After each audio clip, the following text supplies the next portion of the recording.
Now I'm going to make the announcement. And we are live.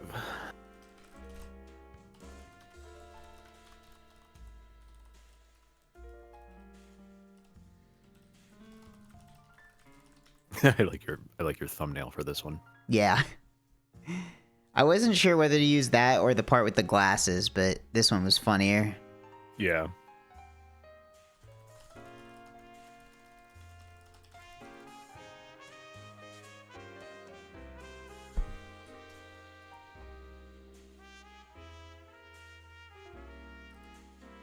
Oh.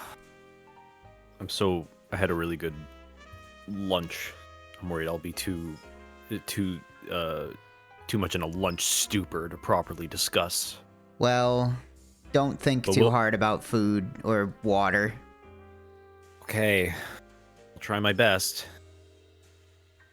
You know what's funny? I kept every time I was like writing something about this episode, like about the title or like trying to Google search it, I kept thinking that the title was Death Lands a Hand instead of Lens because of what happens. They should have called it Death Lands a Hand.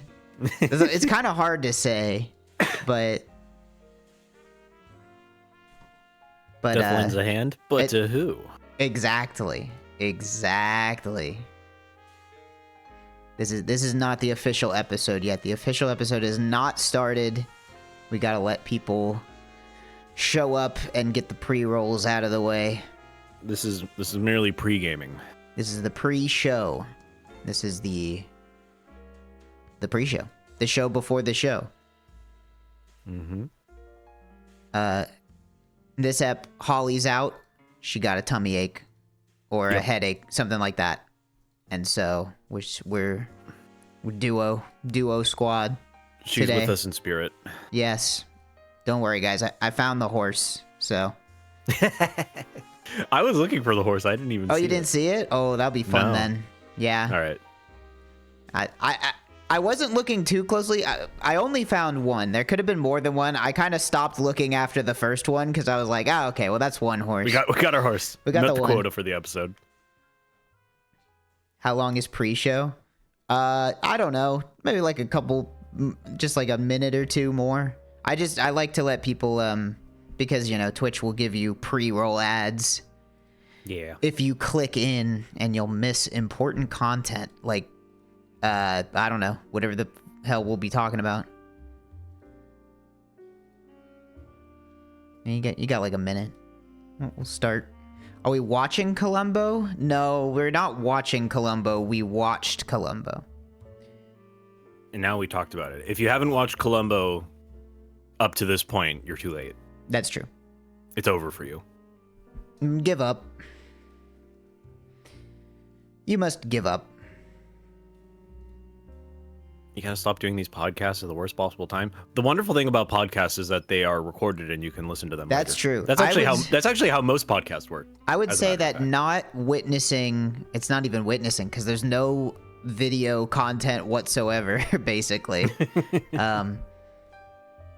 Not listening or watching this live does not detract from it at all. I think you miss nothing. Not that I'm not happy if you tune in. Don't get me wrong. But, you know.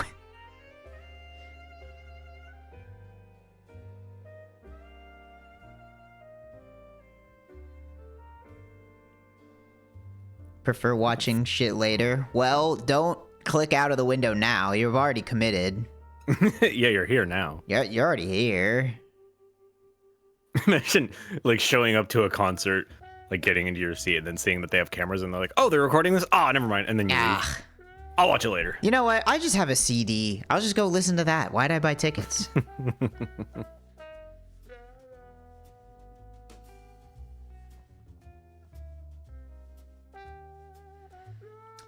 This episode is on a user list on IMDb called My Best Columbo Episodes. Did Peter Falk make this list? Did Peter Falk from the grave? Does it say who made it? No, I mean, it's just a list, right? It's like anybody can make a list on IMDb.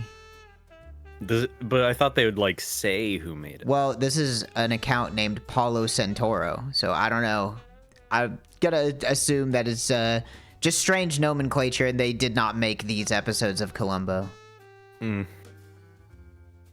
maybe they did. I don't know. Maybe it just appeared from the ether. Damn, this motherfucker put Columbo Goes to the Guillotine in number 24. There's got to be 20. Damn. There's got to be 25 better episodes of Columbo than that. I don't know. How many episodes of Columbo are there? Period? 69. There's really? I believe so. I think I remembered it because it's a funny number. Wow. How about that? I don't know if that's true. Somebody might have to fact check me on that, but I believe it's 69 episodes.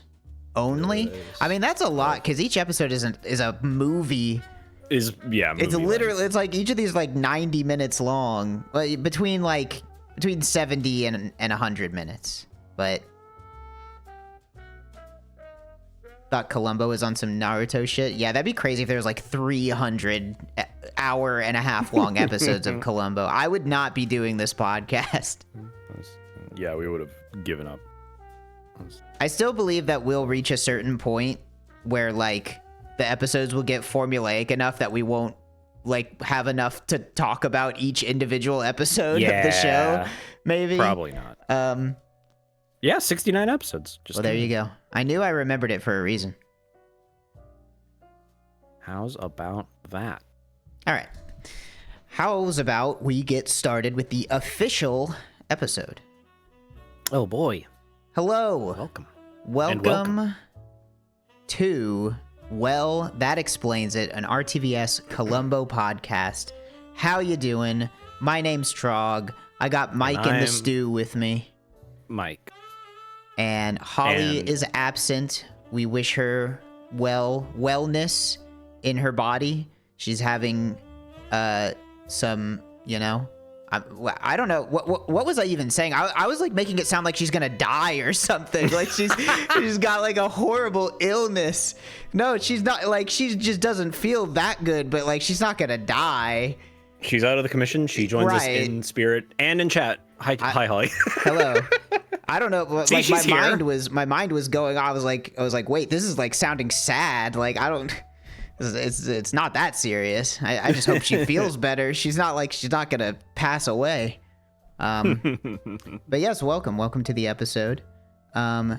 Today's episode, we got Death Lends a Hand, and also lands a hand, perhaps.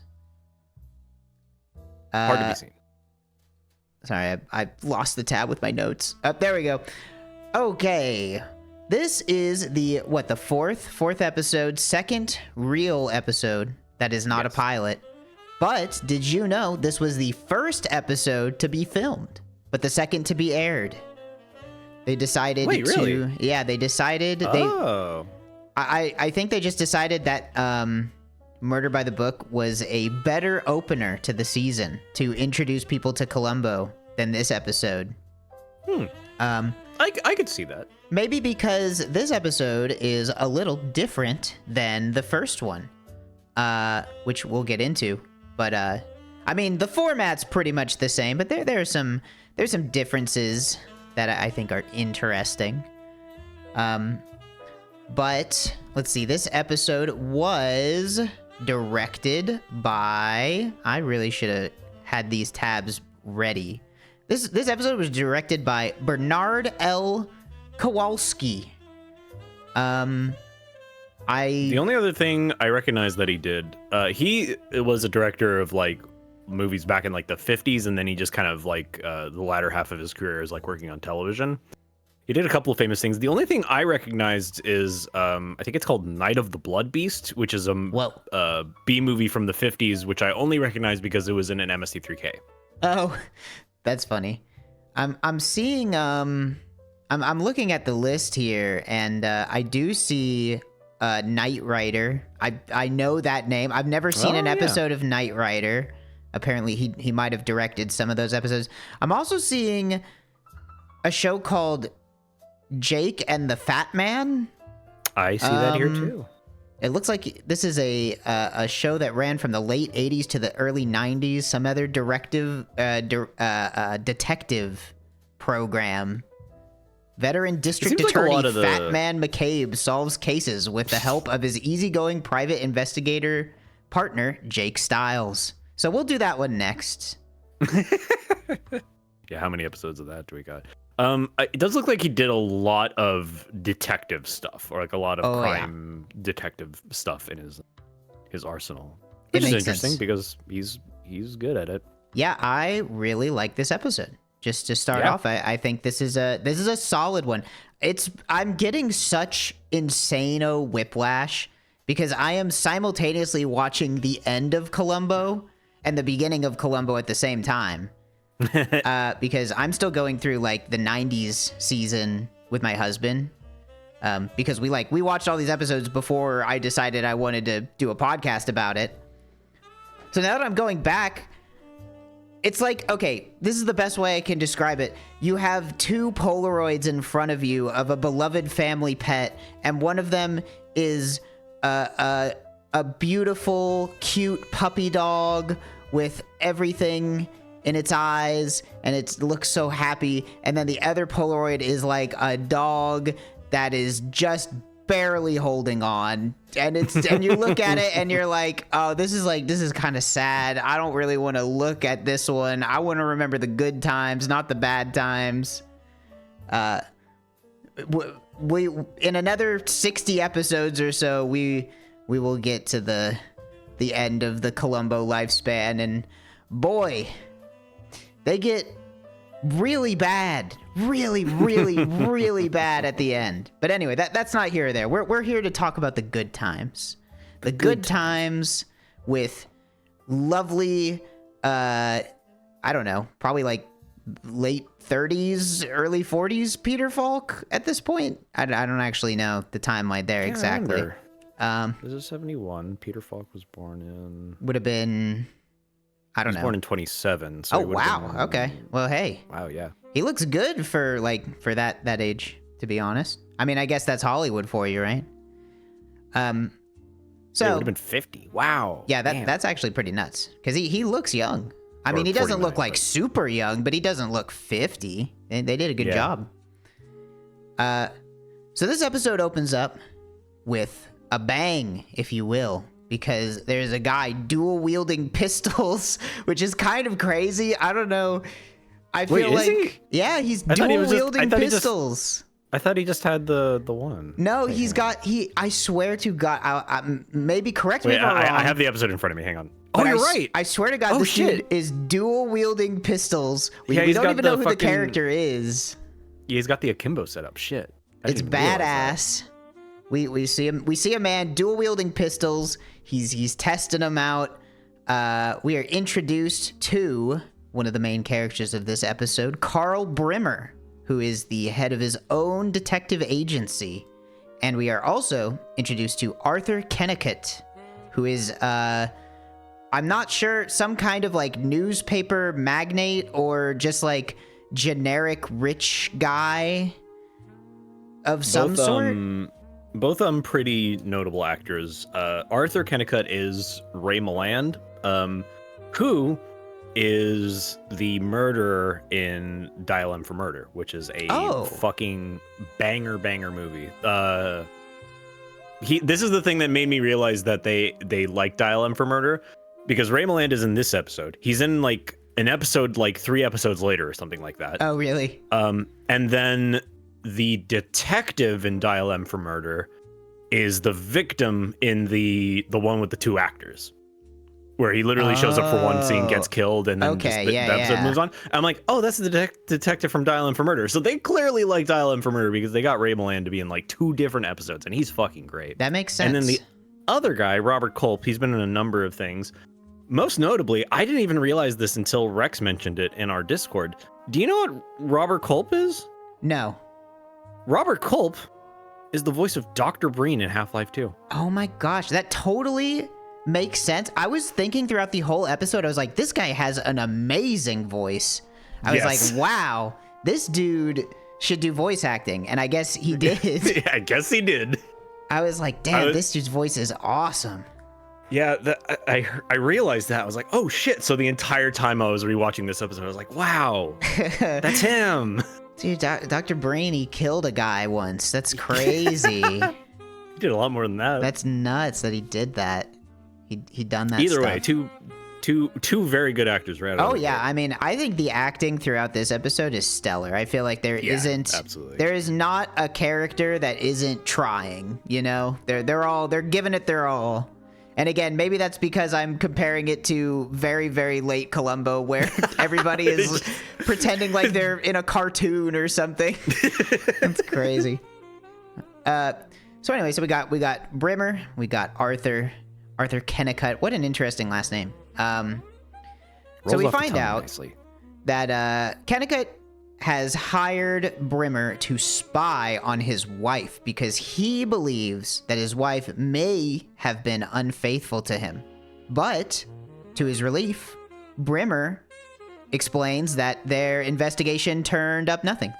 She has, as they quote multiple times in the episode, a clean bill of health, which is kind of a weird turn of phrase for like isn't cheating on you, but I don't know, maybe that was like a more common phrase in the 70s.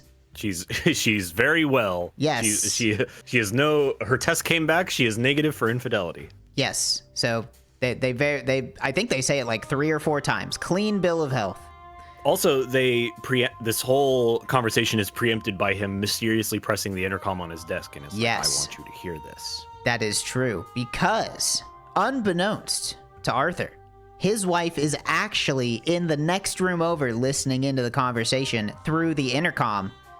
After Arthur leaves, Brimmer gets up, goes into the other room, and they share a short conversation, and even she's confused as to why Brimmer lied for her, because she did cheat, and Brimmer lied about it.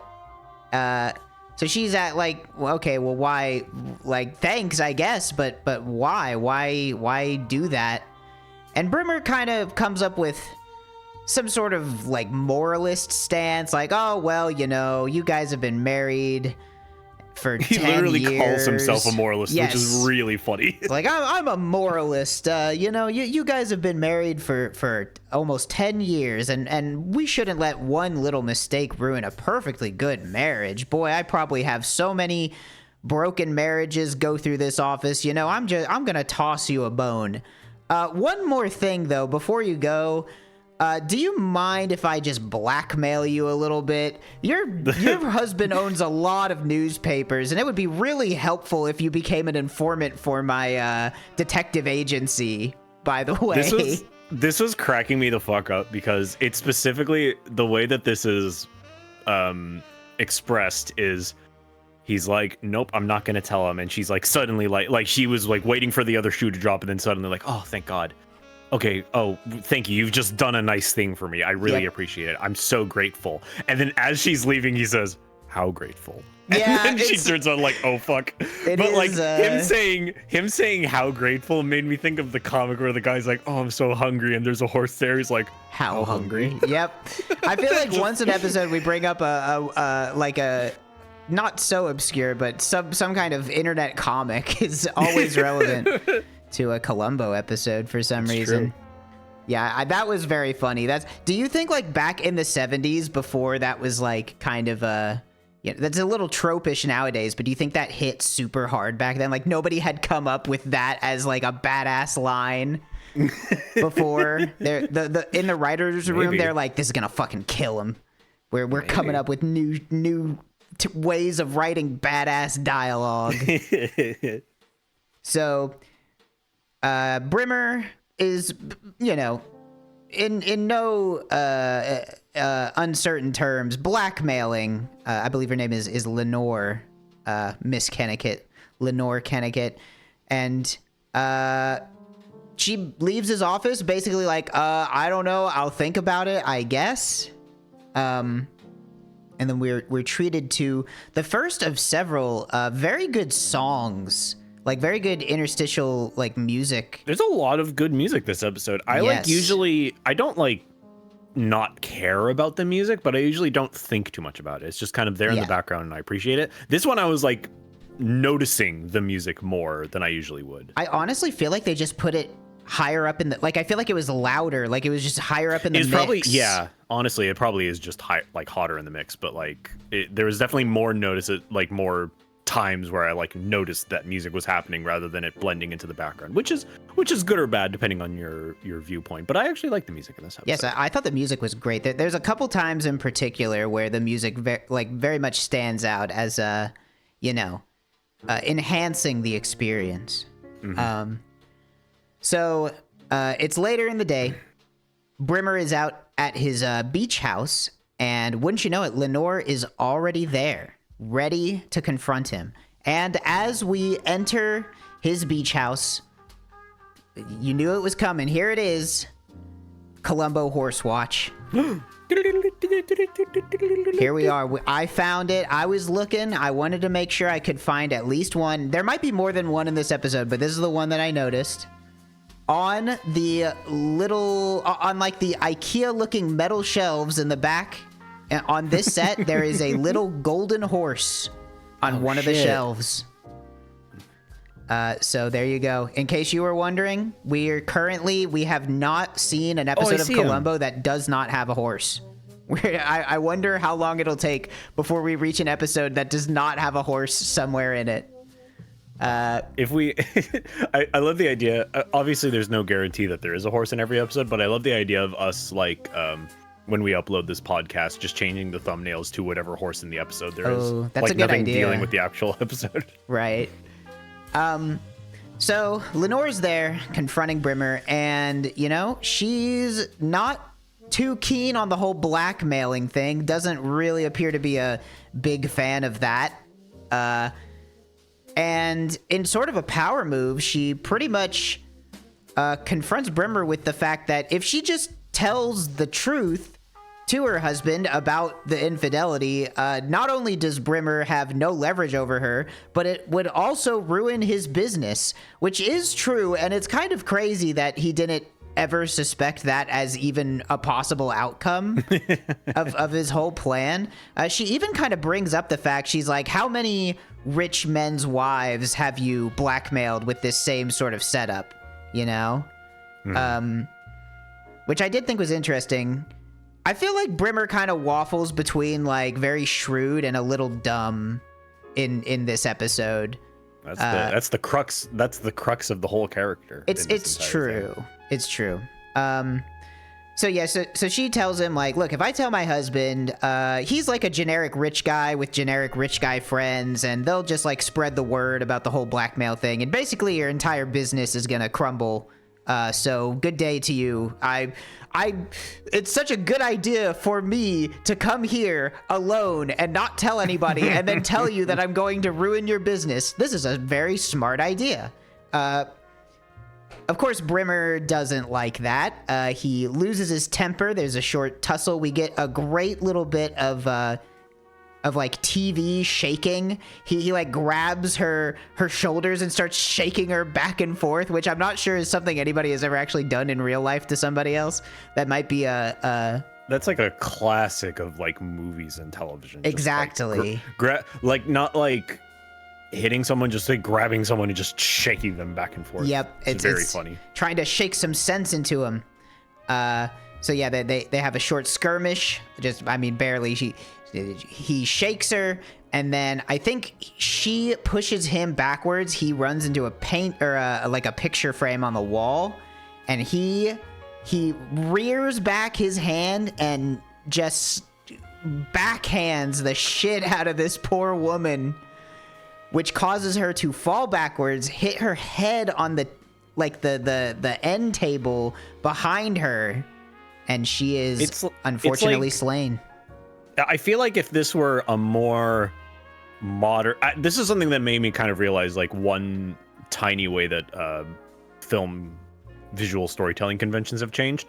If this were a modern show, there absolutely would have been an insert shot of her head, like close up her head hitting the table for like a split second, so you could see like the ooh, grisly impact. But they they didn't really show that, so it just kind of looks like he like hit her really hard and she died. Yeah, this is, I think of the scene in Better Call Saul where spoiler alert, Chuck McGill hits his head real bad on a counter.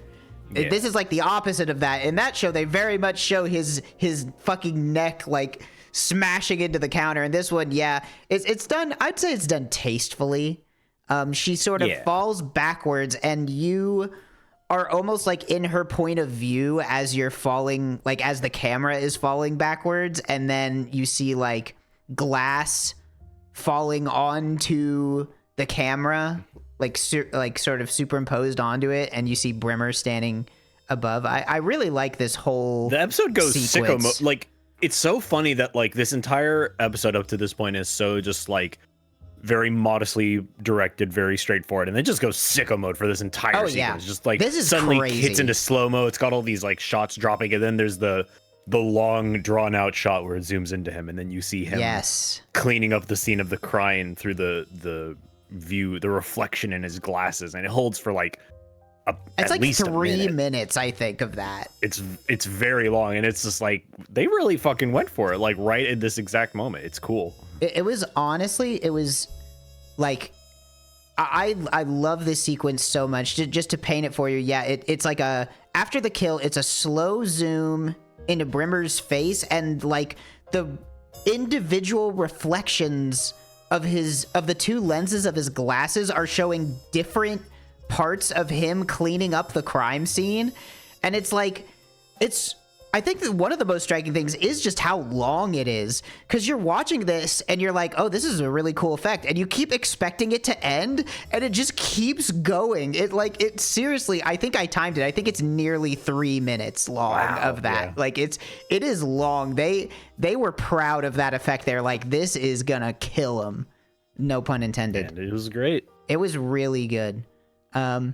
Then we get another amazing banger song, a little bit of like very, very jazz. I mean, it just straight up is jazz.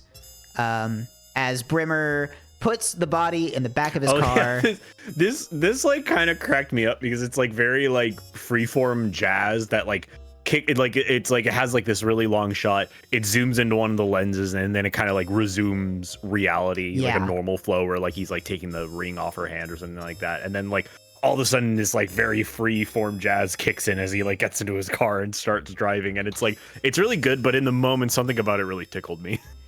Yeah, so he puts the body in the back of the car and then goes to dispose of her body in the most safe place to dispose of a body ever, an extremely well-lit construction site.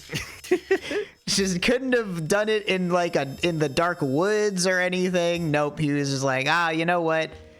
The lighting here is so good. Let's go put the body here because it'll be easy to film. And nobody is there. Nobody saw it. No witnesses. He's very lucky. I don't even know why they had the lights on, but they did.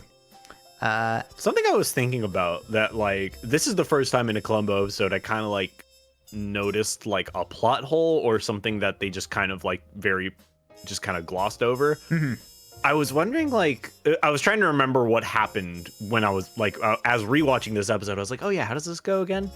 And I was like, and I realized like they don't really cover how she got to his beach house. I was like, how'd she get here? Did she drive there? Like, so, I think later in the episode they mentioned like your beach houses are kind of closed. Yeah, that's basically the long and short of it. Yeah, so that was like. Because if her car had been there, then it would have been like, that would have really fucking complicated exactly. hiding the mortar. So yeah, I think later in the episode, they basically mentioned like, yeah, your two beach houses are close together. And they just imply that she walked from one to the other. A few miles, yeah. What I thought was, as you see, as the car is pulling away from the scene of the crime, you see like tire tracks. I thought that was going to come into play. Where it's like, oh, are they gonna have to like match the tire tracks to, so like, is he gonna have like a special car? Like, oh yeah, these are like European tires. You can only like, they're special, like they're very unusual or something like that. But no, you can usually ID a tire by its track. So that was another thing that I also noticed when I was watching, and I'm like, that's like really identifiable. I think you can just look at a car and be like, oh hey, So maybe not the best place to dispose of a body, but that does bring up the fact that this is the first episode of Columbo where it is not a premeditated murder. This is an accident. This is like, you know, every other episode we've seen so far, and most episodes of Columbo in general, it is always a premeditated murder. It's always, there's a very like obvious alibi. There's an obvious motive where it's like, I want this money, or I need to shut this guy up, or whatever. This is the first one where he just got really mad and accidentally killed somebody. I really like it because in later episodes where there's like accidental murders, it's often like not someone dumb, but it's usually like people who are not especially equipped to handle this. Yes. This episode's awesome because the murder, they show like here's the first like couple minutes of this are awesome because it's like him firing guns, like being an expert. He has like all these people under his thumb. He's a surveillance expert. He literally goes into his office to like get ready, and he has like all these monitors on his wall showing the person walking into his office, and he's like, all right, he's gonna be here in 30 seconds, like calls the secretary, like he's on his way in right now. It's like he's like so thorough, so calculated, and then he kills a woman by accident. Yeah, that's awesome. It is. That's awesome. It's a flawed character, but flawed in in a very realistic sort of way. Yeah. So you got to watch that temper, especially if you got a hella backhand. That he was like, I mean, that was some practiced shit. I mean, come on, you got to be careful. That's more dangerous than the guns. I'm gonna say it. If you end up not having a life in prison, you should get into tennis. Yeah, exactly. So the time to Columbo this episode is 15 minutes and 51 seconds, which is, that's a reasonable amount for a Columbo intro for an Act 1. So write it down, official TTC. I also like that the Columbo introduction, there's no gag. It's just him in his car. Usually the opening shot with Columbo will have some kind of like, he's walking in here.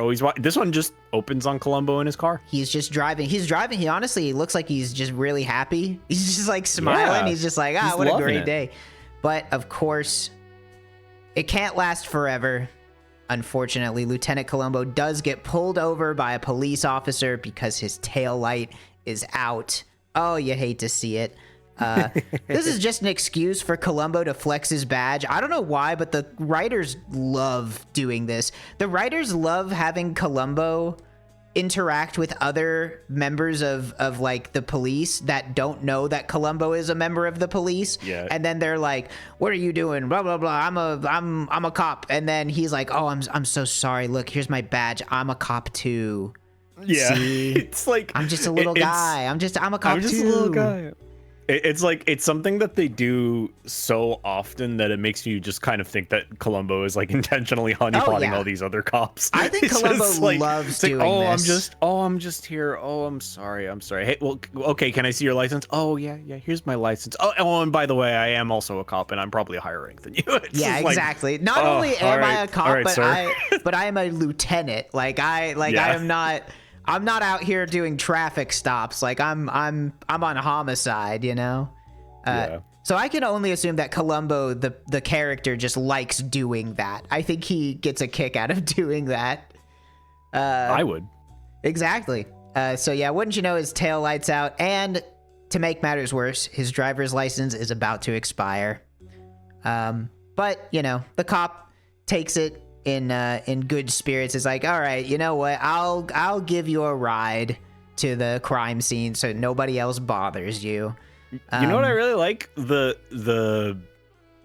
This whole interaction, which you could just play as like, it's just showing that Columbo's a mild-mannered police officer, and he's like very kind-hearted, but he is a lieutenant and stuff like that. The fact that the mention of his license about to expire is actually a setup for later in the episode. That's true. It's not a useless throwaway line. Yeah, it's not just because they often will do things like, your license is about to expire, or like, you did this, and he's like, geez, like he's just such a bumbling detective. But no, that is actually a very pointed little setup for later in the episode, which I like. I do think this comes up like in later episodes as well. They do seem to paint Columbo as somebody who really doesn't like to do the paperwork parts of his job. Like his licenses are always about to expire. Like there's a later episode where it's like, you got to get to the shooting range, like your gun license is about to expire, and he spends the whole episode like putting it off and not doing it. He's like, I don't want to. He hates to do all this paperwork stuff. He just wants to have the fun part about solving all the mysteries. And solve the mystery he begins to do as he arrives at the crime scene. To be honest, this is a pretty mild-mannered crime scene, if that makes sense. I feel like... To be honest, not a lot happens in this scene. I wouldn't say it feels superfluous, but they kind of just talk about the body. Columbo spends 2/3 of the time asking people for matches. He's like just not even paying attention. He's just like, I gotta get this fucking cigar lit. Like he's like just asking 5 different people for matches while they talk about the body. The main takeaway that Columbo gets from this investigation, or the crime scene specifically, is that the body has a strange bruise and a cut on the left cheek. That's pretty much it. From there, we are at... I'm not exactly sure if they're at like the hospital or the police station. They're somewhere. It might be a hospital. Wherever they do this kind of thing, where they, identify the body, Columbo is there with Mr. Kennicott, with Arthur. Arthur identifies the body. Columbo... this is a very understated Columbo that we see here. He's not... This is like a rare form of Columbo where he's not acting dumb, but he's also not acting smart. He's kind of just extant in this scene, He's just being a cop. Yeah, he's just doing normal police stuff. That's the right thing to do. Yeah. So he's just doing his normal procedural stuff. He's asking about, well, of course, the first thing he asks is like, was she having an affair? Because, pretty good motive for murder. And of course, as far as Arthur knows, she hasn't had an affair. Unfortunate for Columbo. He asks about her hobbies, what she did in her free time, that kind of stuff. So here we get our first like weird 70s thing of the episode. Arthur mentions that she likes skin diving, which I had never heard of, and then mentions that she only ever did it with other women, which I have to admit, I was like, is this like skinny dipping? Like, is that what skin diving means? Is like, he's saying like, yeah, my wife skinny dipped all the time, but only with other women. Turns out, no, it's not skinny dipping. It's just snorkeling. It's just called skin diving. I'd never heard of that before, to be honest. It is a very weird, antiquated term that I genuinely had forgotten about. I had to look it up. I think just saying that she only ever did it with other women is what threw me off. I was like, what is this? Like, is this a weird thing? Why'd you specify that? Yeah, it's like, why did you have to specify? My wife loved to play tennis, but only with other women. Yeah, exactly. The other, not specifically weird 70s thing of the episode, but still pretty of the time, is that further into their conversation, Arthur says verbatim, I know I married a woman young enough to be my daughter, which, yep, you sure did, bro. Let's not unpack that or anything. Let's just move on from that.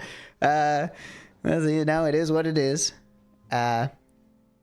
So the next day, Columbo arrives at Arthur's insane backyard, his insane estate with his insane backyard, which I think has, I didn't count it, but I think it's between 12 and 15 different statues of cherubs.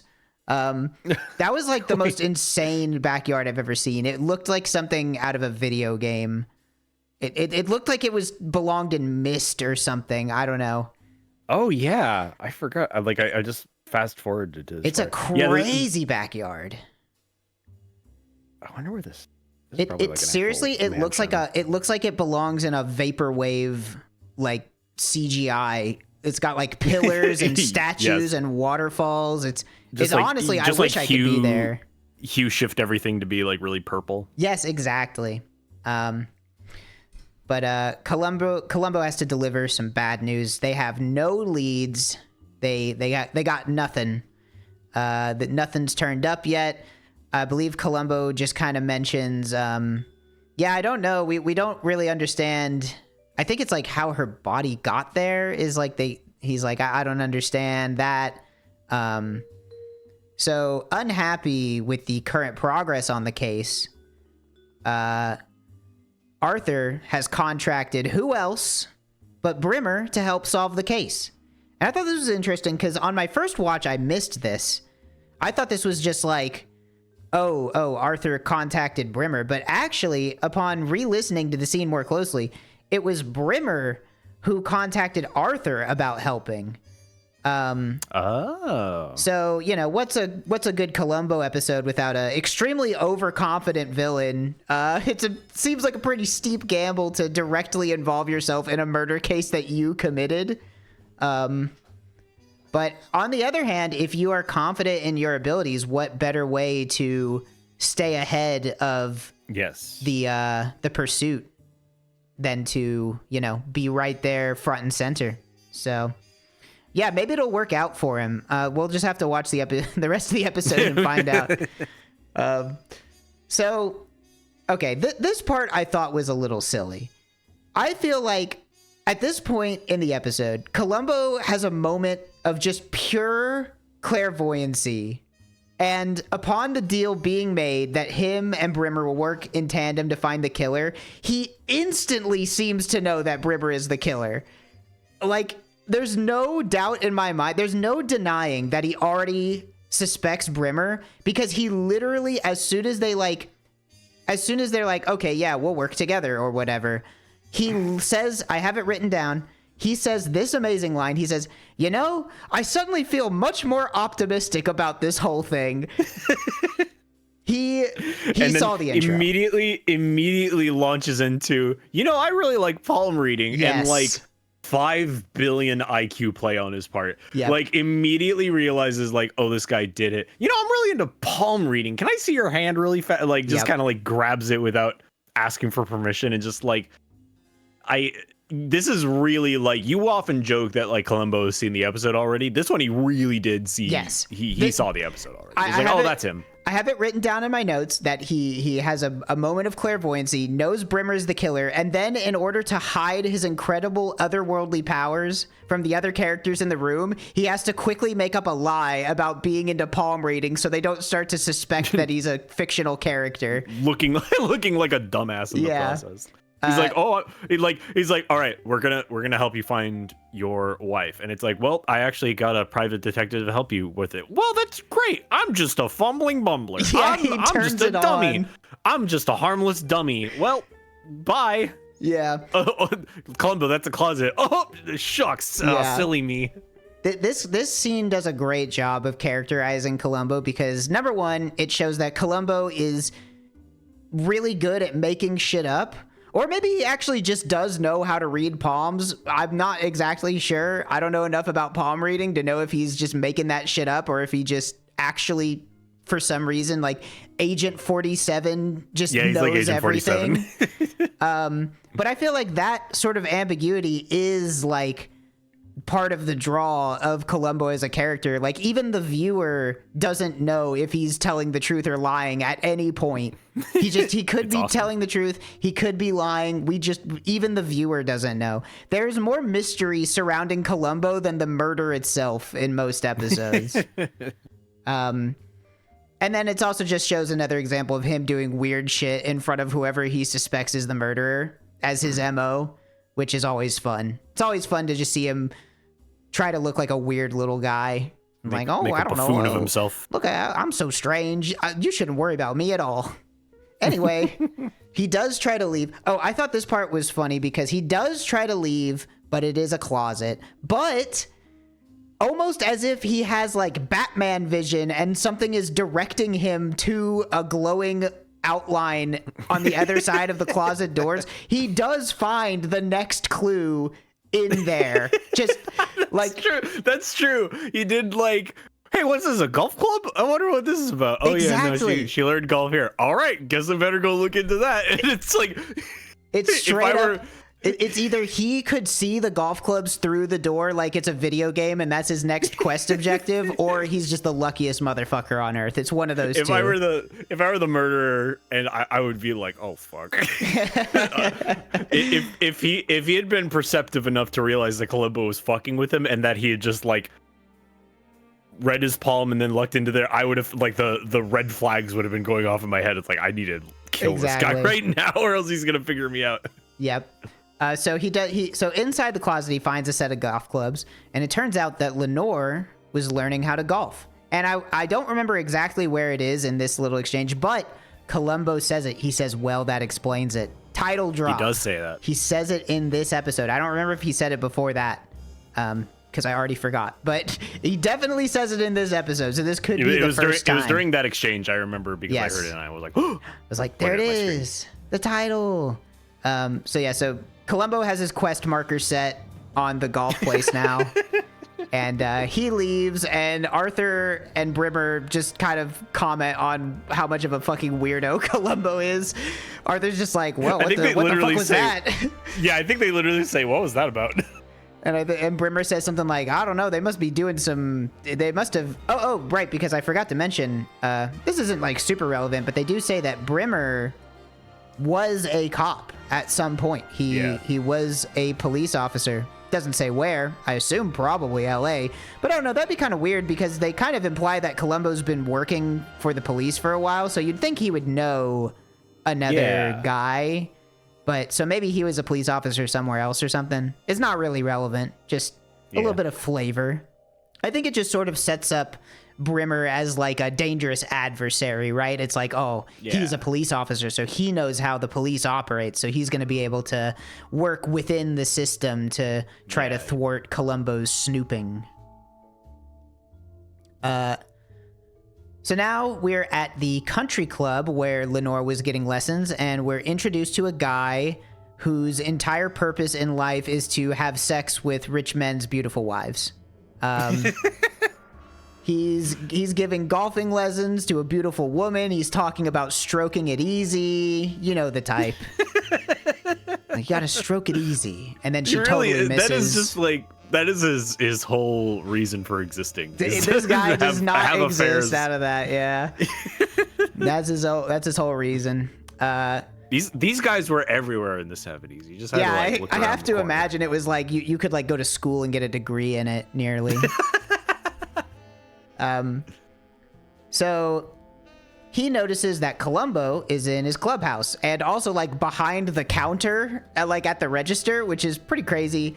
However, he is not doing a good job of seeming not suspicious. I really like this exchange they have where Columbo is just blatantly looking through this guy's day planner, just straight up like, this is like definitely a personal affect. This is like me finding your journal and just thumbing through it. Yeah. And the guy seems pretty annoyed by this, which I think is fair. And Columbo's like, oh, I was just killing time. Like, I was just looking through your shit, just wasting time away. I was just looking at all the cool names in here. So Columbo does his usual song and dance, trying to get some info from the guy, points out like, oh, look, did you know this lady? She's in your day planner. He's like, oh, no, I mean, I didn't know her that well or anything. And Columbo says something along the lines of, well, you did lessons with her like every single day or something like that. Then just sort of immediately takes a detour and starts trying to get golf lessons, which is always fun. He's like, you know what my problem is? I don't know. I just can't relax. I don't know how to have fun. Can you teach me how to play golf, please? Right now. Yeah, like not later. Like, I want golf lessons now. And this guy is nervous as fuck. He knows that this is a police officer. He knows the lady that he was cheating with died, and he's like, okay, I guess let's go do that. They go outside, ready to hit some balls, and at this point, Columbo makes it fairly clear that he's already pretty sure that Lenore was cheating with him, with the golf guy. I can't remember the golf guy's name. Do they even say his name? Does he have a name? They probably do. They probably do at some point. It's Archer something. Ken Archer. Yeah. So I like their little exchange here where Columbo is like grilling this guy. He's struggling to keep up with Columbo, and at some point Columbo just stops him and goes like, hey man, you know, you really shouldn't be talking to me without an attorney. Like, just straight up, just like, hey, I'm gonna cut you some slack here. You should not be answering any of my questions. You should really wait for an attorney. And just it's like, look, this is really this is a slippery slope. This is really not looking good for you. You should get an attorney before you say anything. Now watch this drive. And then he just fucking knocks a fat one out of the park. I'm glad I literally had that written in my notes. I had it written down as literally, now watch this drive. So Columbo tells him, don't talk to me, check this shit out, hits an amazing shot, hands him the club back, and goes like, I could never learn this game. Fucking baller move on Columbo's part. He basically just like total Columbo badass moment where he just tells the other guy like, yeah, I got a pretty good sense for whenever somebody's telling the truth or lying, and then just immediately proves that he's a really, really good liar. Yeah. So that's great. So now, after that, we're back at Brimmer's office. He is in his... He's in like a... Well, I guess it's part of the wall. There's a crazy thing that I don't know if it ever existed in real life, but it's like a sliding wall that has a whiteboard behind it. Brimmer's there with a bunch of guys in suits, his goons, I suppose. And he's sort of pulling the old Columbo villain route of, well, it must have been a robbery. Start looking into her finances. Maybe they were trying to steal something from her. Spoiler alert, it's never a robbery. I don't think I'm struggling to remember a single episode of Columbo that happens because somebody is getting robbed. That, like, I don't know if that ever happens. I haven't watched very far. Not in the ones I've seen. Yeah, it's never a robbery, but that's always like where the murderer tries to take it or tries to frame it as, it's like, oh yes, they were trying to steal, which makes sense because it's usually rich people getting killed. So it's like, it's not a bad idea, but as the viewer, as the fly on the wall, we know it's never a robbery.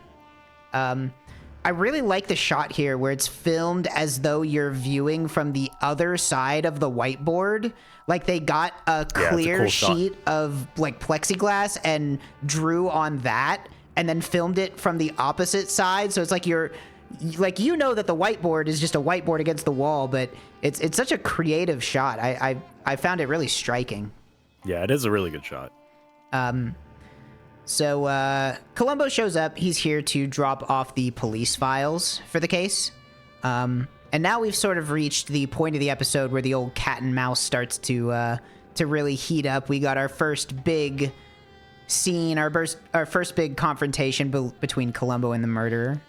Some of my favorite Columbo type scenes from the 7 or 8 different archetypes of scenes that exist throughout Columbo. This is one of my favorites. So Columbo starts to share what he's got so far. He brings up the bruise and the cut on the left cheek, and he says, I think the cut could have come from a ring. And then Brimmer literally holds his hand up and goes, oh, you mean like this? like this ring like I'm wearing right now? It's like, yeah, like that. Like, yeah, something like that. And Columbo's line of thinking continues, and he's like, now suppose you were gonna hit a woman. Would you punch her? Well, maybe. I really like to believe that Peter Falk just ad-libbed that because it looks like he's almost laughing at his own joke, like during the take. It's like, well, you might. Maybe. Yeah. I don't know. I'm not the sort of person who would hit a woman, so I really don't know. Exactly. So he says like, oh, well, you wouldn't punch a lady, but you would backhand her, right? But here's the big, not really a twist, but the detective work in motion. He says, but because the bruise was on her left cheek, it means that whoever backhanded her must have been left-handed. Because if you backhand somebody, you're probably going to do it with your dominant hand. So if you backhand somebody with your right hand, it's going to end up on their right cheek, right? Which I thought was pretty clever. I like that idea. He also says that the murderer must have had a terrible temper. His reasoning for that was that a man doesn't kill with his hands unless he's angry, which, I mean, I guess Columbo has already forgotten about the first episode of Columbo in which a man very clearly kills with his hands and wasn't angry. Well, he was wearing gloves. And That's true. That's true. So the fact that he does correctly intuit that, like, this guy slapped someone while wearing a ring, which meant he probably wasn't wearing gloves, which meant it was probably a crime of passion, which is like, it makes sense. It's true. It's true. Here's the funny part.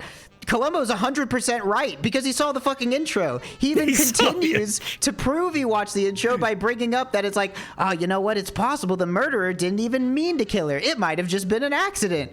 Why would you assume that? Like, you have no information about that. Later in the episode, he does this a couple episodes, but he fucking Nostradamuses this guy.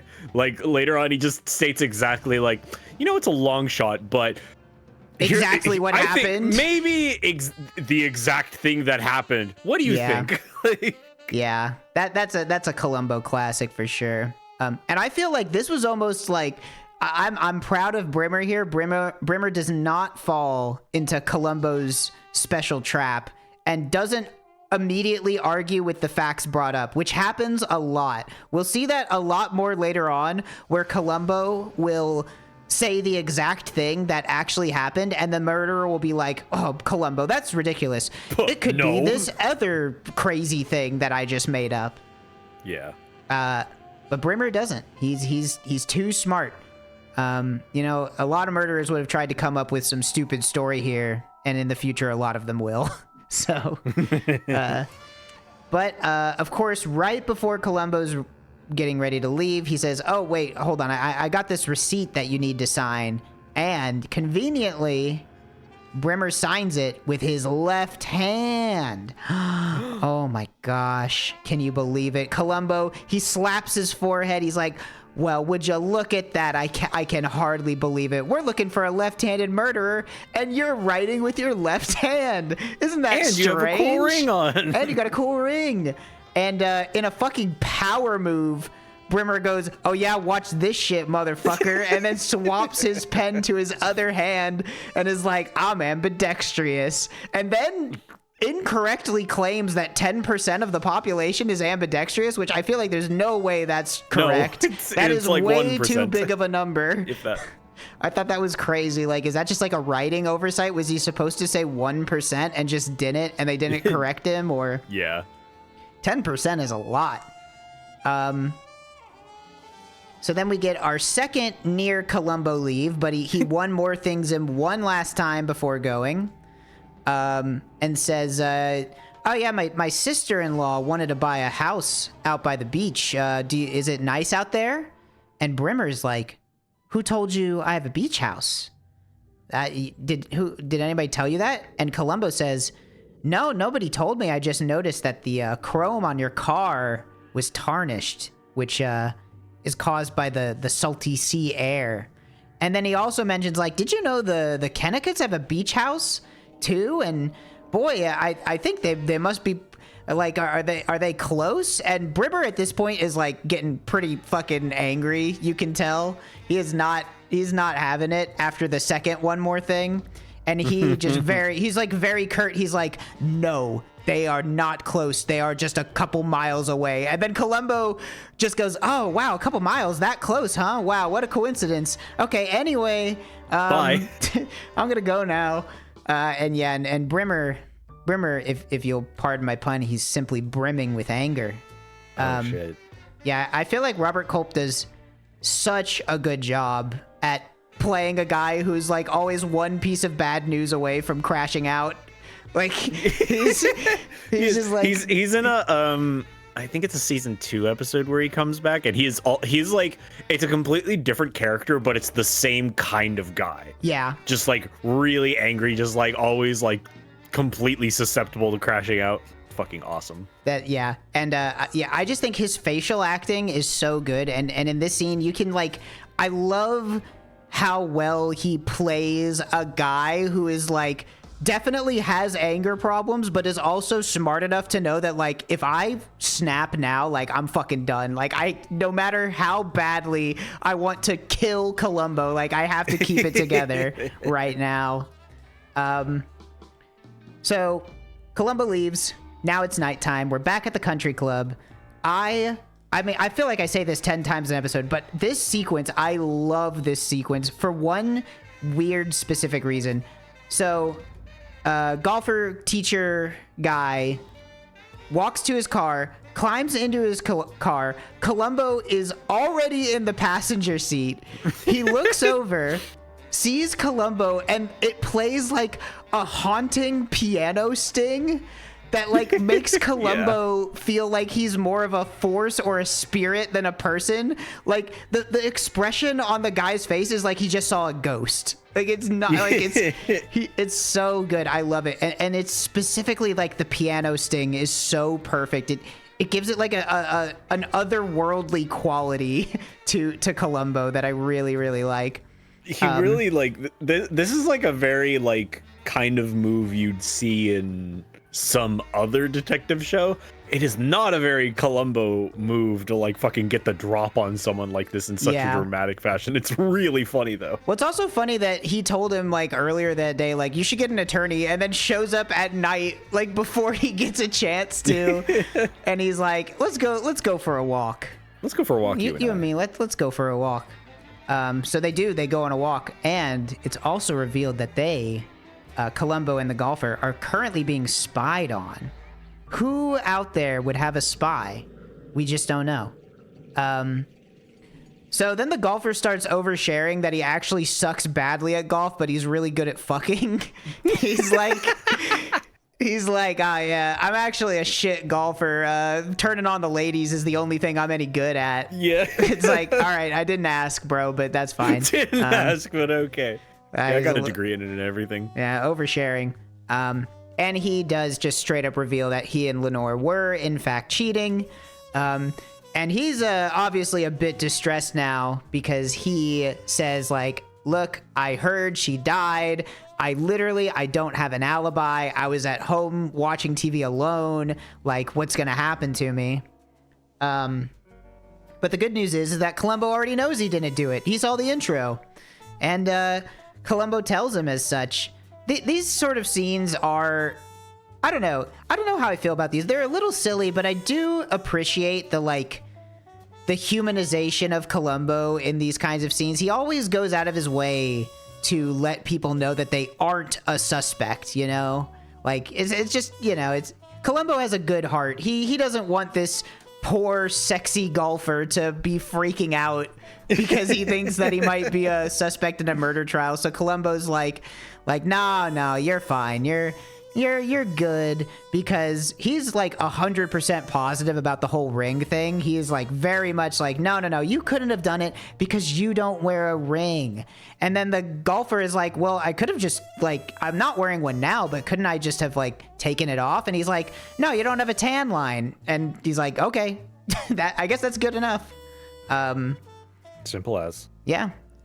So yeah, he's basically like, yeah, you couldn't have done it. You're fine. It had to be a ring. So they talk a little more.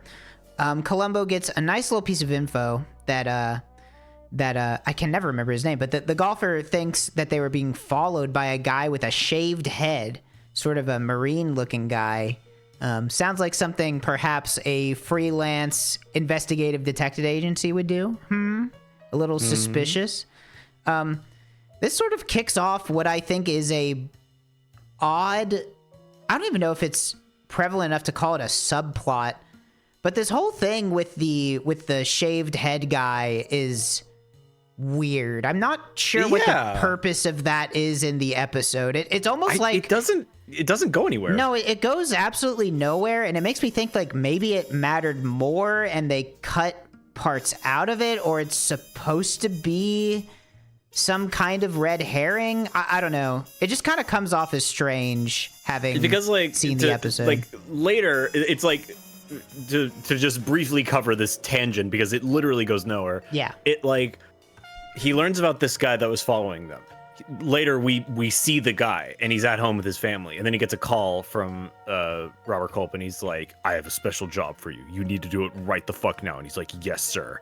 And then they hard cut to a guy shooting a gun, and it's like, oh wow. And he kind of sets the expectation like, oh, maybe he's gonna go kill someone. And then later he follows up on that guy because he's trying to find them, and he talks to his wife, and it's like, oh, he's out of the country. Yeah, it was. And it's like, what? Wait, so he's not involved in this at all. The most charitable reading I can give on this subplot is like, this person, I think his name is Leo. You know, Columbo now knows that there's a guy that exists that has some amount of information, right? Like, Columbo doesn't know what this guy knows, but he knows that the guy knows something, or might know something. So at the point where Brimmer realizes that Columbo knows about this guy, his only course of action is to basically just send him away so that Columbo can't get to him. That actually might be it. Yeah. That's the only thing. Now, that being said, I think there was probably a better way to get that information out, because it is very strange, because it kind of just like comes up. There's like a couple scenes, and then it's gone. Like it's gone by 2/3 of the way through the episode. It's just a complete like dead end in terms of the mystery, or in terms of Columbo solving the mystery. I thought it was a little weird, but yeah, it's kind of out of place. We do get to see a fun scene of Columbo pushing a kid on the swing, and he gets to eat a popsicle. Yeah. So that was cool, I guess. The other thing I thought was kind of funny was the guy that was spying on Columbo and the golfer guy calls Brimmer, and Brimmer's just like sleeping in his clothes on his couch or something. I don't know. It's a weird shot where he's just like laying down on his couch and like reaching up over his head to grab the phone, and he's like sounds really tired, like he's been up all night or something. Like, it's almost like, did something get cut out here? Like, this is kind of strange. Like, why is he still wearing his clothes? He is just chilling. The next day, Columbo is getting a special tour of Brimmer's offices by a guy that looks like he should have been in the Monkees or something. He's got like a Beatles-ass haircut, and he looks like a little boy they dressed up in a suit. He's got a very young face. Yeah. They show him some guns. They show him some newfangled electronic tape machines. They show him some cars. But then the poor guy starts kind of oversharing some stuff about some confidential clients, and wouldn't you know it, his boss is right around the corner and just happens to hear it, and Brimmer gets fucking mad. He yells at the little boy, pretending to be an adult with an office job. Chews him out, and then he's like, all right, Columbo, come in here. We're gonna eat delicious lunch served by my strange Asian butler that's like in 2 scenes and never gets to talk. So now Columbo's back in Brimmer's office. This is kind of this is like part 2 of the scene from before, where Columbo continues to tell the murderer to his face exactly what happened without actually being there. So he starts piecing things together. He's talking. He says, well, you know, it's kind of crazy, but you know, Arthur, Mr. Kennicott might have hired somebody to spy on his wife, and whoever he hired might have lied to him about his wife cheating, and that would put this, you know, supposed completely imaginary, definitely non-existent person in the perfect position to blackmail Lenore. And then what would happen if Lenore didn't want to get blackmailed? Well, she might get murdered. So basically just Columbo 100% getting every single detail exactly correct. And Brimmer almost surprisingly doesn't totally hand wave Columbo's idea away. He kind of just says like, wow, that's crazy, but you know, if that's what you think, then you should keep doing it. Yeah. But I think that's because I really like this scene too, because this is an interesting sort of dynamic that I can't think of seeing in another Columbo episode. I think the reason that Brimmer doesn't, like, you know, pull the whole like, oh, that's ridiculous, Columbo, you're looking in the wrong places, is because he has a totally separate plan. He offers Columbo a job and kind of attempts to sway him, saying like, I can triple your current salary if you come work for me instead of continuing your job in at the LAPD. But of course, there's a catch. If Columbo accepts the job, he'll be taken off the case, off the Kennicott case. To me, this is just transparently a bribe. I feel like at this point, Brimmer knows that Columbo knows, and his ace in the hole is basically to hope that he could just pay Columbo off to get him off his back. Which, I don't know. It's not a bad idea. Yeah, exactly. I feel like some stuff later in the episode kind of contradicts that, but in my head, in this scene, there's like a mutual understanding that Columbo knows that Brimmer knows, and Brimmer knows that Columbo knows. Like that at this point, I feel like that is what is being put across. And Columbo's like, oh, I don't know, I gotta talk to my wife, I'll think about it. Columbo's not gonna quit his job. There's I don't know if they were trying to set this up as like, oh, maybe Columbo will accept this job, but no. This seems like a desperation play from Brimmer, if anything. So back outside the office, Columbo runs into the bean-spilling pretty boy, starts to chat him up about the job offer he just got. Extremely depressingly, this suit guy tells him that, oh yeah, top agents can pull in 30 grand, and Columbo is extremely impressed by this number. Just that is like, I think I saw someone do the math on that. That's like 200, like 200,000, yeah. Like easy. Which is crazy. That 1971 was pretty fucking wild, I guess. Yeah. 30 grand, huh?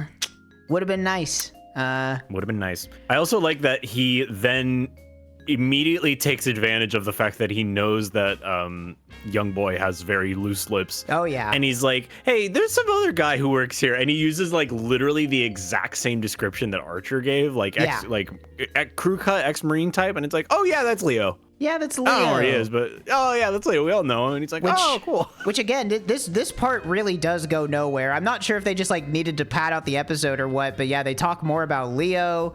I even have written in my notes, to be honest, I'm not sure why Columbo is interested in Leo, but I might be dumb. Like I couldn't figure it out. I was thinking, I was like, I don't know why he cares about this guy. Well, then I'm dumb too, because I couldn't. Yeah, figure it out. I think it's. Well, I think like it's kind of superfluous.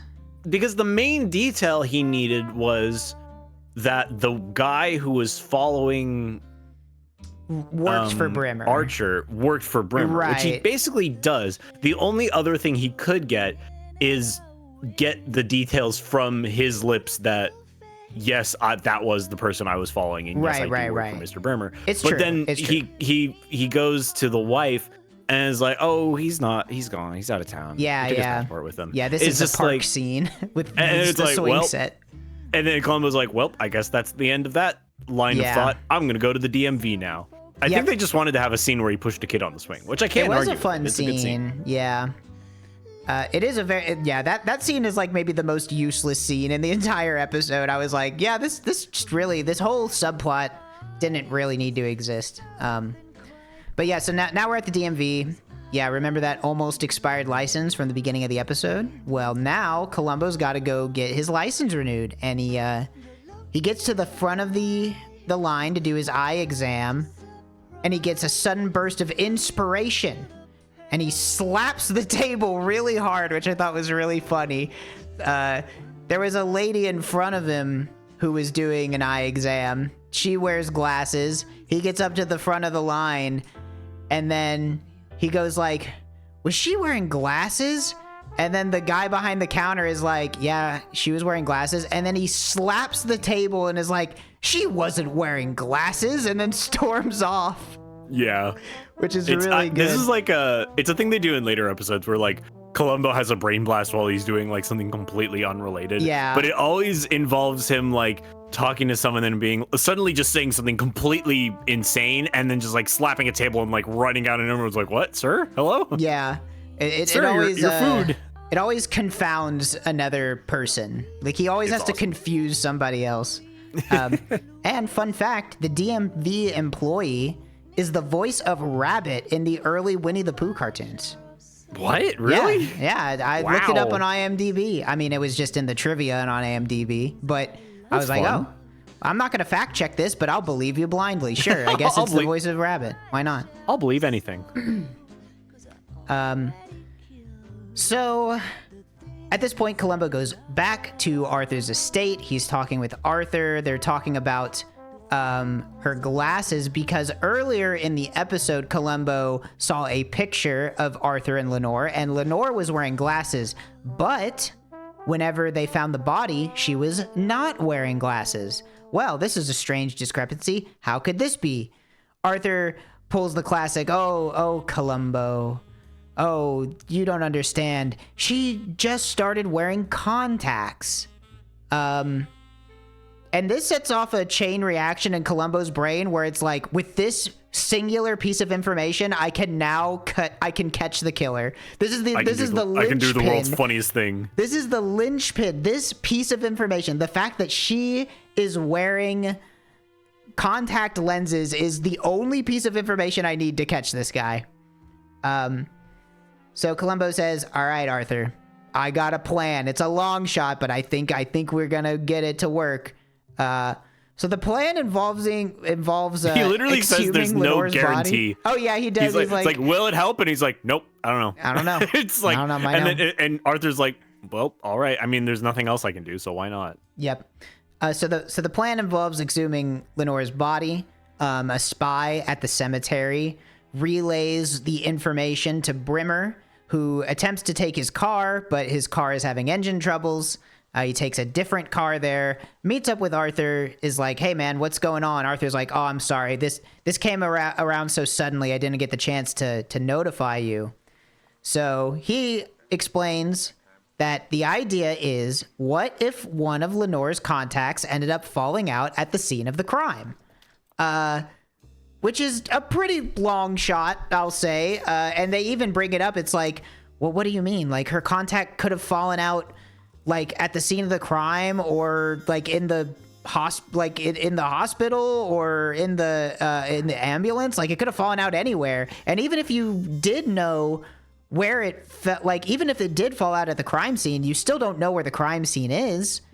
And Columbo's basically like, well, you know, it is a long shot, but if we find the missing contact lens, then we would be able to know at least where she was, right?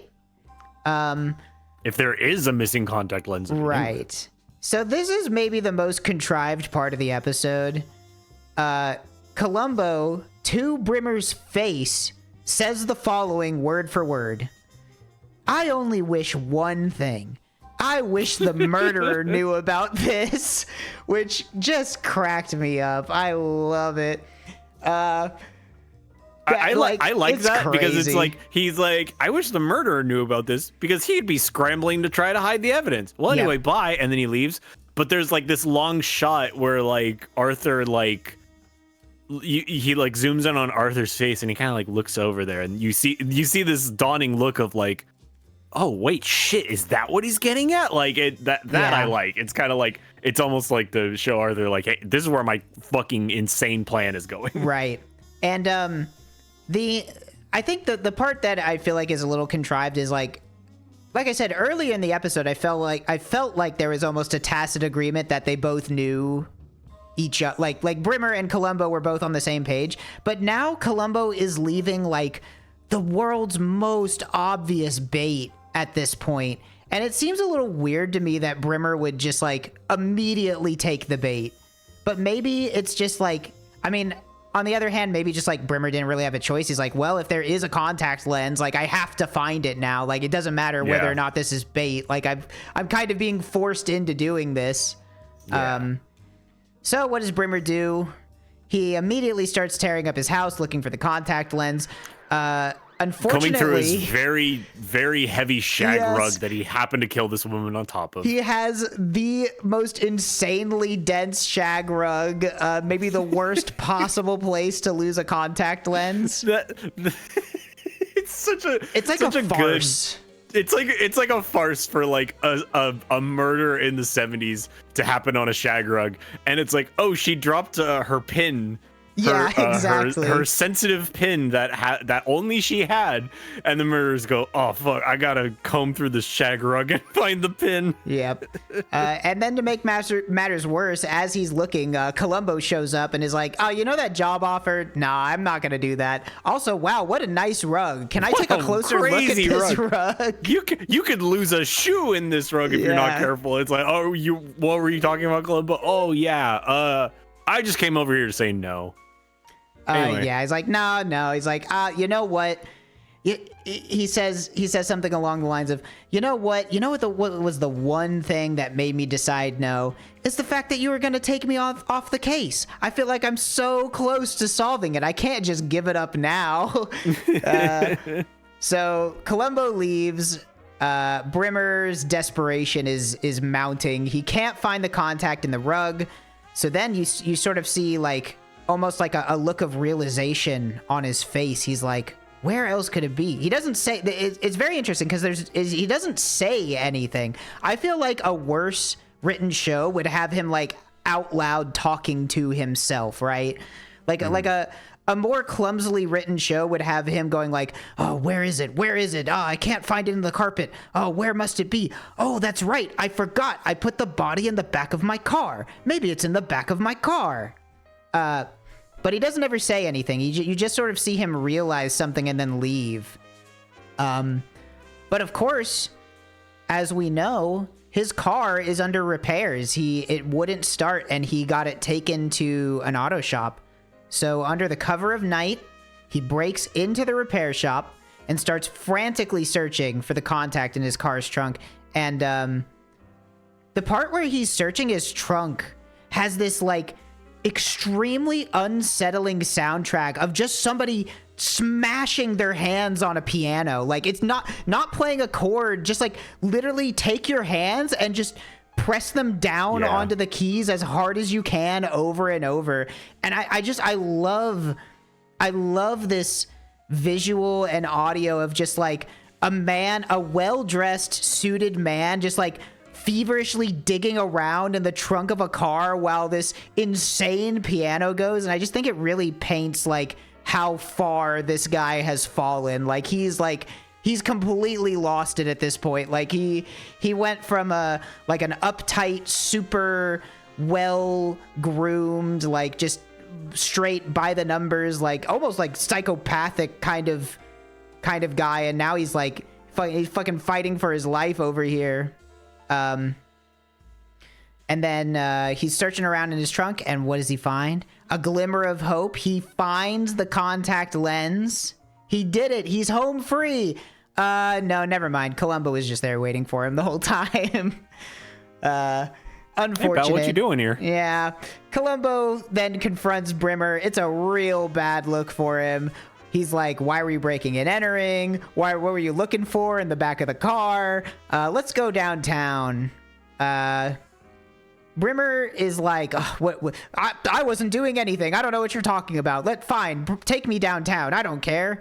Then he makes a fatal error. The smoker's curse. He reaches for his carton of cigs in his like inner jacket pocket, and Columbo's like, grab his arms. The police officer grabbed both of his arms, and what was he holding? Oh, look at that. It's a contact lens. Columbo's gambit pays off. The jig is up. Brimmer confesses, and to be fair, he does seem like genuinely sorry. Like he doesn't like he he's not a good guy. He did kill somebody and then cover it up, but at least he's like, he's not like pure evil or anything. He's just like, yeah, I'm sorry. Like, I didn't mean to kill her. It was an accident. I didn't even know who your wife was. Like, I just tried to blackmail her, but I didn't try to kill her. So it's a little sad, but he does get what's coming to him. I mean, he did cover up the murder, so, and then he's like, Columbo, I just want to know, how did you do it? Which is a pretty common thing in Columbo episodes. I feel like the murderer half the time is like, Columbo, you're so smart. How did you find me? To give Columbo a chance to explain it. And it was just the ring. He says, yeah, it was that ring. You shouldn't have let me read your palm, bro. I realized when I read your palm, I felt your ring, and I realized that the diamonds on your ring matched up with the cuts on her face. So now we get into sort of the, I don't even know what to call it. Maybe like the elephant in the room for this episode. In this episode, so Arthur mentions that, you know, they take Brimmer away. Arthur mentions how lucky they were that Lenore lost the contact in the back of Brimmer's car. But there's just one problem. She didn't lose a contact at all. They were both on her body. And Arthur's like, well, okay then, if it wasn't hers, who was it? And Columbo just shrugs and goes, I don't know. Oh well, who cares? Could have been anyone's. It could have been anybody's. And then he brings up like, well, man, it was also lucky that Brimmer's car happened to break down, or else this whole sting operation wouldn't have been able to happen. And then Columbo shares a completely unrelated anecdote about how, as a kid, he and his friends used to shove potatoes up people's tailpipes to keep their cars from starting. He's like, yeah, it was a terrible thing to do. You know, well, maybe the reason I became a cop might be to make up for all those nasty pranks I did as a kid. I love it. I love him being such a fucking stinker. Just like, yeah, I know this guy did it. I'm just gonna fabricate some evidence and honeypot him into confessing that he did it. So that was my question. And it fucking worked. I don't know enough about the legal system or how any of this works. This is, you can't, like, you're not, like, at the very least, you're not supposed to do this. But if the information became public that Lenore's body actually wasn't missing a contact, would the judge just, like, throw the case out, right? Like, because is that not just planting evidence? Like, he confessed, but the thing is, it'd be like a mistrial or something, right? Well, the other thing is, I'm sure this is illegal in some respects because this is a television show. Right. I do think that in that respect, it would be like, because the worst thing that happened is that Columbo lied. Like, he just granted he like sabotaged a car and planted a contact lens in the trunk, but like the whole, if he was innocent, then he wouldn't have showed up and tried to get his shit back. Yeah, exactly. I'm not arguing that, like, the only thing I'm wondering is, would it cause a mistrial if the information came out that Columbo basically fabricated the entire last 10 minutes of this episode? Like, I don't know. Obviously, the guy is guilty. He literally confessed to the murder. Yeah. But would he still get off based off of, like, you can't do that? Like, even if he confessed after the fact that you caused a confession from this or this or this, like, we can't press charges or whatever. Yeah. I don't know anything about that stuff. It is very contingent on the fact that this is a television show, and in the last 10 minutes they catch him and he goes, you got me. You never because if see he had said, the that's courtroom my afterwards. Context. Yeah. I feel like that this is there's like a couple different types of Columbo gotchas that exist. This is the almost like theatric honeypot situation. It's not like a singular, like, oh, here's this piece of information that totally pins you. It's more like, I'm going to concoct a scenario in which your only option is to give yourself up. Like, that's... Yes. And Columbo is always just sort of banking on the fact that the person does give themselves up, and they do every time because it's Columbo, it's his TV show. But I could see another world where they're just like, nah, I don't know, man. I'm not going to say anything. Bye. Like, I'm talking to my attorney. Yeah, exactly. I want a lawyer. Bye. So that's the episode. It ends on a nice little, I don't even know what to call it. Just a shit-eating Columbo doing some goofball malarkey. We might as well have just looked into the camera and Bugs Bunny style just said, ain't I a stinker? Exactly. But I do like it. I really like this episode. I thought it was a solid ep for sure. It's a good one. Yeah, I think definitely this season so far, it's It's pretty banging. I think the gotcha on this one was better than Murder by the Book. I felt like that one, Murderer kind of gave himself pretty easy. This one's a bit more believable. Yeah. Like it is a total fabrication on Columbo's part, but you know, Brimmer doesn't know that. He, as far as he knows, he's like, oh yeah, well, I guess that's her contact lens. So, you know, but yeah, that's the. Dude, he's gonna be pissed when he's like turned himself in. And he's like in cuffs, and then he gets the word that Columbo fabricated that whole thing. Yeah, exactly. He's like, fucking, god damn it. Fucking, what a rookie mistake to make. Yeah. That's it. Yeah. That's the ep. That's all. That's pretty much all I have to say about it. I mean, it's a good one. It's a good one. I like it. I like the acting. I think the editing was fantastic, especially the part with the glasses. I think if nothing else, if you're somebody who watches or listens to this but doesn't actually watch the episodes, definitely like at least go look up that somehow. I don't know how you do that. I don't know even what you'd look up, but that is just such a cool sequence. Go to Tubi and watch the first 10 minutes. Yeah, it's so cool. And it's extremely long and unsettling and like interesting. It's cool. Yeah, and the soundtrack's great. Everybody does a good job all around. Yeah, I would say this might be one of the best episodes, really. I can't think of other than like a couple plot threads that seem superfluous. Like, you know, this might be one of the, I would put it in at least like the top 10, top 15, maybe. Yeah, for sure. Yeah. So that's our episode.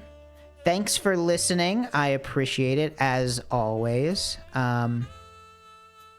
We do them whenever we can, so just keep an eye and an ear out for more episodes in the future. Yeah.